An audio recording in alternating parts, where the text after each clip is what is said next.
Olá pessoal, tudo bem? Ivair aqui com vocês para nossa correção do Focus on Listening.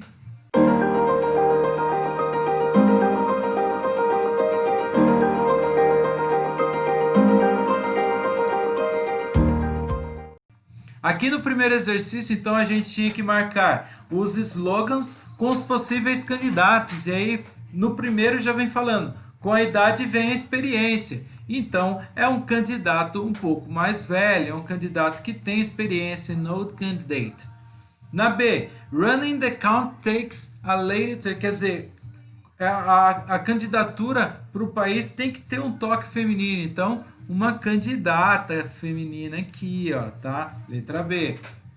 Na C, nós temos muito que aprender. Bom, se nós temos muito que aprender, é alguém que tem experiência com o ensinamento. Então, um candidato com experiência em ensinar, a candidate with teaching experience.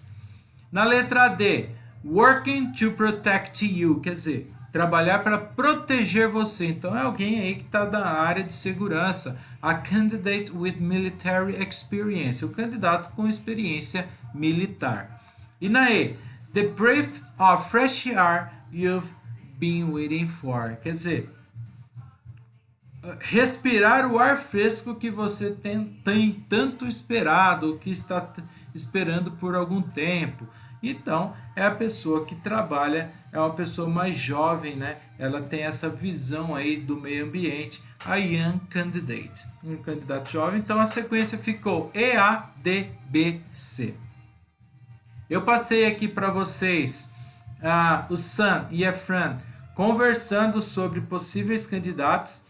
Eu não vou colocar o áudio de novo, vocês já fizeram isso daqui, agora eu vou só recapitular para vocês o que cada um fala. Bom, eles comentando sobre alguns candidatos, eles falam sobre economia, eles falam sobre educação e eles falam sobre crime. Eles não falam sobre o ganho médio, eles não falam sobre custo de vida, eles não falam sobre expectativa de vida, sobre as taxas, qualidade de vida ou o trânsito mais tranquilo. Eles não falam sobre isso aqui. E eles comentam sobre alguns candidatos que estão aqui no exercício 3, o Blake, Emma, John, Nathan e Anthony. E cada um tem o seu slogan, que são os slogans que a gente viu lá em cima. Então, o Nathan, ele fala que com a idade vem a experiência. A Emma, ela quer ter esse toque mais feminino no país, né, na candidatura e ali no país. O John, ele é professor, então ele quer falar que as pessoas precisam aprender muitas coisas. O Anthony, ele é da área de segurança, então ele quer trabalhar para proteger você. E o Blake, ele é o cara mais jovem, então o cara cheio de energia e ele pensa muito no meio ambiente, então ele quer falar que você precisa respirar um ar mais fresco, um ar mais puro. Esses daqui, então, são as pessoas de acordo com os seus slogans. Com isso, nós temos o exercício 4 aqui, que é para completar a sentença só colocando Sam ou Fran. E aí, a Fran pode não votar, pode votar nulo este ano. Já o Sam, ele não tem decidido em quem votar ainda. E o Sam também considera em votar na Emma, por causa da proposta dela. E o Sam definitivamente não vai votar no Nathan, porque ele acha que o Nathan é um fanfarrão, é um cara que já está como candidato e não fez nada. E a Fran pensa que o Anthony pode ser uma boa opção pela parte de poder ensinar as pessoas, tal. Ele tem a parte de economia, acho que vai ajudar as pessoas.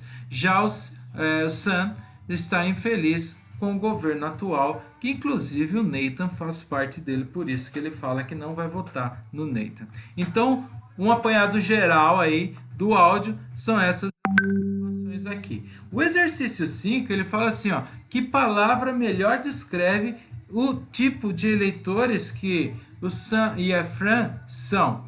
Consciente-nos, eles são conscientes, eles estão vendo o que está acontecendo no país, eles sabem quais são as propostas e eles pretendem, né, votar no melhor, ou até anular o voto porque não vê ninguém ali que eles acham que possa votar. Aqui no 6, pessoal, fala assim, ó, vamos colocar então o sufixo fu nas palavras para montar os adjetivos, né? Algumas já são adjetivos, mas ele vai ficar com adjetivos no sentido de completo, cheio de ou caracterizado por alguma coisa que essa palavra aí explica. E dessas palavras que estão aqui, as únicas que funcionam com fu são essas daqui, tá?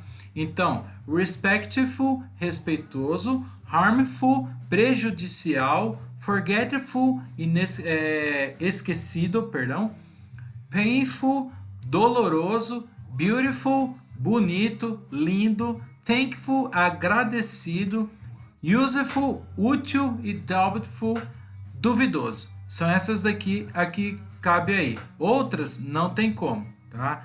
As outras não tem como, então são só essas mesmo. No exercício 7 fala assim: como que eu faço para votar num candidato corretamente, tá? Vamos dizer assim.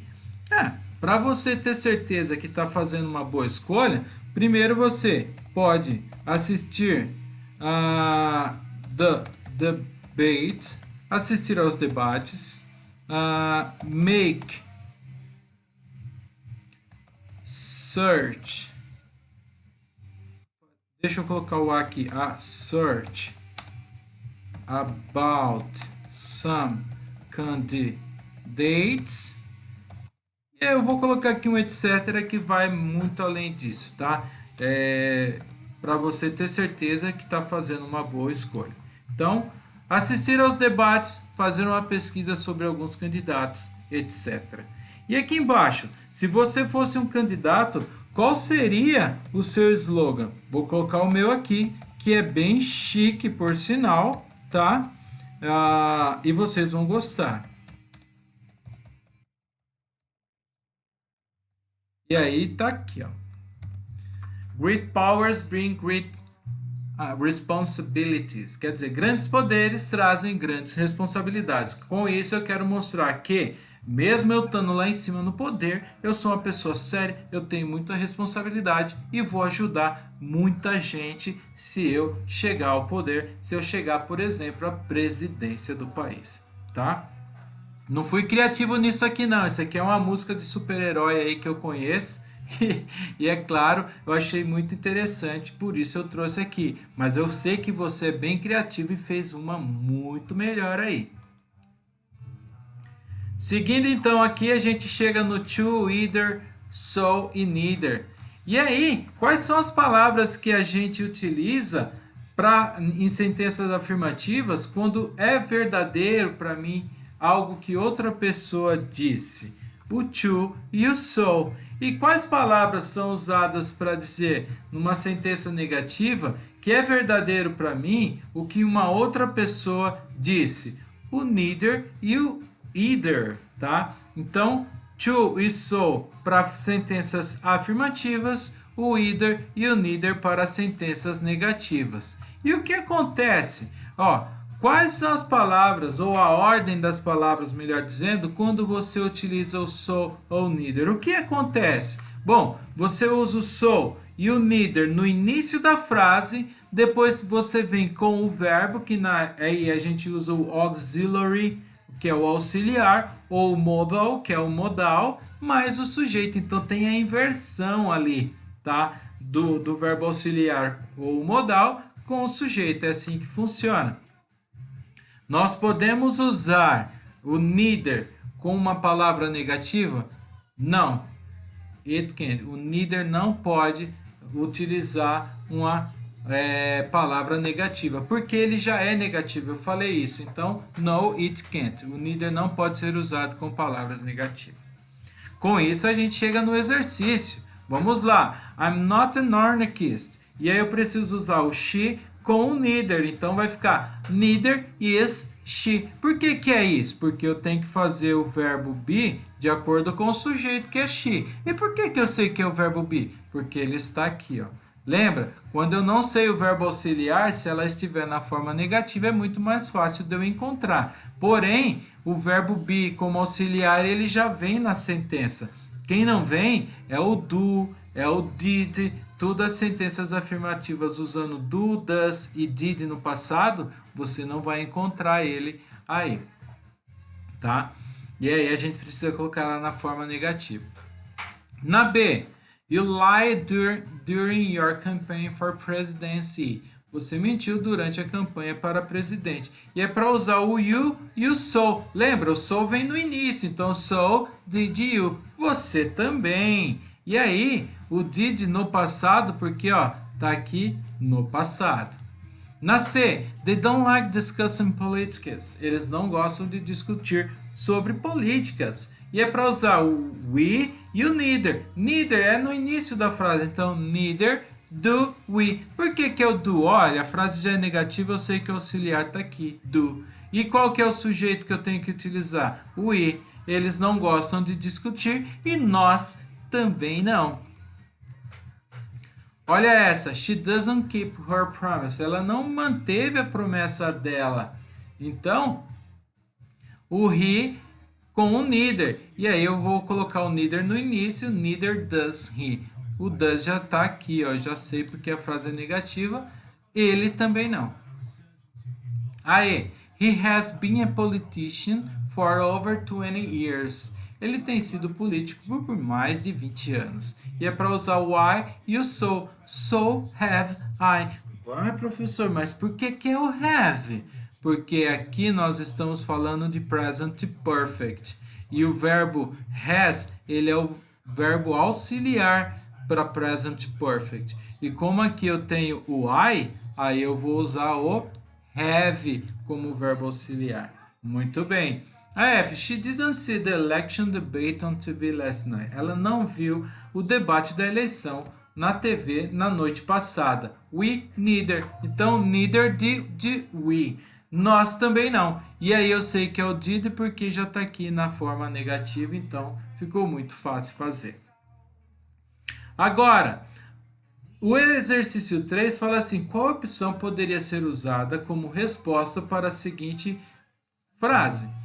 Unlike some politicians, I can admit to a mistakes, tá? E qual que é? Se eu tenho can aqui na frase, eu sei que ela é afirmativa. E aqui eu estou usando o I, eu não tenho opção de sujeito. Então, so can I, eu também, tá? Então, eu não posso admitir um erro.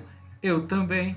Aliás, diferente de alguns políticos, eu posso admitir alguns erros.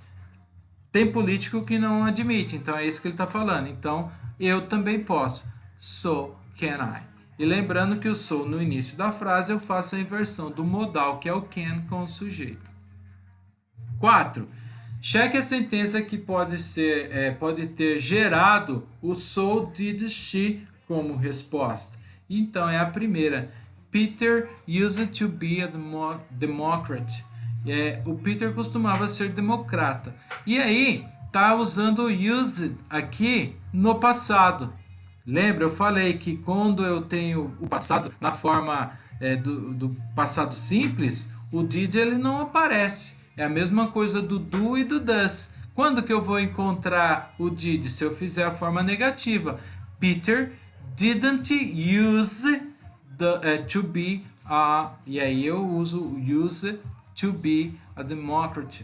E aí, aqui eu sei que eu vou usar o did, então a resposta melhor é essa. Aqui já tem o didn't, então aqui não poderia usar o so. Aqui é didn't também, não. Aqui é don't, e aí não daria para usar o did. E aqui é o verbo to be, então vou usar o did, tá? Então, letra A. E agora 5. É para você escrever se as sentenças são verdadeiras para você, tá? E usando to, so, either e neither. Então aqui eu vou colocar as duas opções para que vocês consigam entender melhor. I don't drink voting should be mandatory in Brazil. Eu não penso que votar seria obrigatório no Brasil. I don't either ou neither do I. E aí coloco o I do porque é só uma confirmação, tá? Mas o que a gente está aprendendo é só a primeira e a segunda aqui, até essa parte aqui do I. A última parte aqui, I do, é só para confirmar. Ah, eu não penso, eu penso, então ele fala I do, tá? Mas I don't either, neither do I. Aqui, my assigned voting location is in Curitiba, quer dizer, meu local de votação é em Curitiba. Mine is too. Esse aqui é para dizer que o meu, então, de posse, mine is too. So is mine, ou mine isn't. E aí esse mine aqui está falando, o meu não é. Por que eu tive que colocar isso aqui, mine? Para não colocar my is too, tá? Só nesse sentido. A C, I will never be a royal. Nunca, e aí vem aqui, will, ele aqui tá na afirmativa, mas o never deixa isso aqui negativo. Então, I won't either. Ou se eu utilizar o neither will I. Aí eu não preciso pôr o won't porque o neither já é negativo. Ou então, em caso de confirmação, I will. Tá? Letra D. I would refuse to shake hands with a corrupt politician. E aí eu estou usando would. Recusar significa aqui. Então, isso mostra que a frase é afirmativa. Então, I would too. So would I. E aí, é claro, se eu vou fazer nesse direto, I wouldn't. Mas lembra, essa última parte aqui não faz parte da nossa informação. Somente a primeira e a segunda, que é o uso do to ou so, do either ou neither. Tá bom? Aqui na E, she was happy with the result of the election. Também está na afirmativa. Então, se aqui é o was, passado, então, se aqui é o was, que é passado, então, I was too, so was I. E na F, I can't understand why politicians get to decide how much their salaries are and we don't.